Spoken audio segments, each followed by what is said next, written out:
The grandfather paradox is an excellent litmus test for time travel.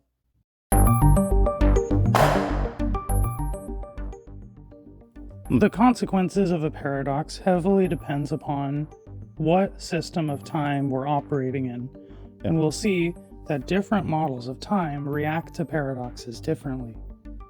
The scenario is a person traveling back in time with the intention of killing their grandfather before they gave birth to their mother or father. In a branching timeline system, whenever you travel back in time, you create a branch in the timeline. Then when you go and kill your grandfather, there is no paradox because you are operating in a separate timeline with a separate history, and you're from a different timeline with a different history. Under a predestined timeline, there are 3 different outcomes. The first outcome is that you're unable to travel back in time because it was not predestined for you to do so. The second outcome is that you are able to go back in time, but your mission fails because you were not predestined to succeed. You were not predestined to kill your grandfather.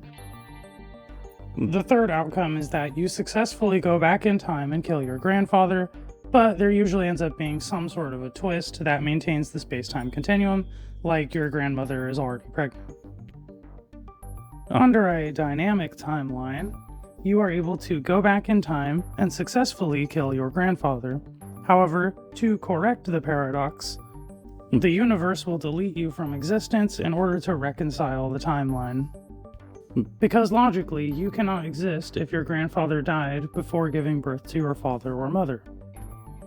Under a fragile timeline, the grandfather paradox causes a total causal collapse. In other words, reality is now collapsing in on itself because it doesn't know how to reconcile the paradox that you have created. More data is pending, and we will have more amendments to this report as we move forward.